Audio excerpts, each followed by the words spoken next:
দুনিয়ায় থাকবি রে মন দিনই কয়েক সারি, হায় রে দিনই কয়েক সারি। ও তোমার রেশমি কাপড় সোনার আংটি, ও তোমার রেশমি কাপড় সোনার আংটি নিবে স্বজনরা খুলিয়া। কিসের অহংকার কর দুই দিনেরই দুনিয়া, কিসের অহংকার কর দুই দিনেরই দুনিয়া।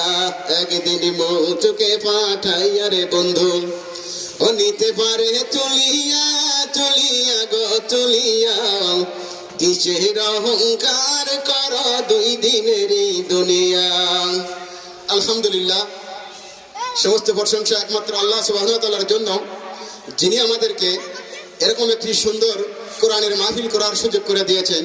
সে আল্লাহ সুবহানাহু ওয়া তাআলার প্রতি জানায় লাখ কোটি সেজদায় শুকরিয়া। সকলে জোরে সোরে বলি আলহামদুলিল্লাহ। অগণিত দরুদ ও সালাম বর্ষিত হোক আখিরি জামানার পয়গম্বর নবীগুলোর শিরোমণি সমস্ত নবীদের সর্দার রাহমাতুল লিল আলামিন, যার সুপারিশ ছাড়া কোনো মানুষ জান্নাতে যেতে পারবে না।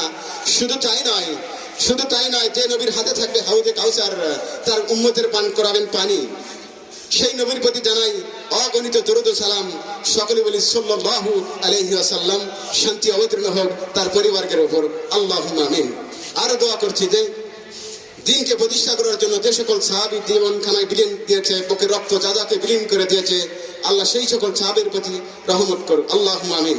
আরো দোয়া করছি যে আমাদের আত্মীয় স্বজনের মধ্যে থেকে যারা চিরদিনের জন্য পৃথিবী ছেড়ে অন্ধকার কবরের বাড়ি চলে গিয়েছে, আল্লাহুম্মা ইন্নী আউযু বিকা মিন আযাবিল কবর, আল্লাহ তাদের কবর শাস্তি থেকে বাঁচিয়ে দাও, আল্লাহুম্মা আমিন। আরো দোয়া আছে যে আল্লাহ আমাদের মধ্যে যারা অসুস্থ রয়েছে, আল্লাহ তুমি তাদেরকে শেফায়ে কামেলা আরোগ্য দান করে দাও, আল্লাহুম্মা আমিন। তো ভাই, আমাদের মাঝে হাফেজ গোলাম মোস্তফা ভাই উপস্থিত হয়েছেন। আমার আর বলার কিছুই নাই।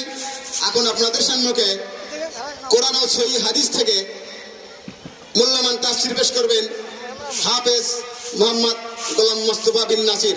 আমি ভাইকে কোরআন ও হাদিস থেকে, সহিহ হাদিস থেকে কিছু আলোচনা করার জন্য সুবিনয় অনুরোধ করছি। আসসালামু আলাইকুম ওয়া রাহমাতুল্লাহি ওয়া বারাকাতুহু।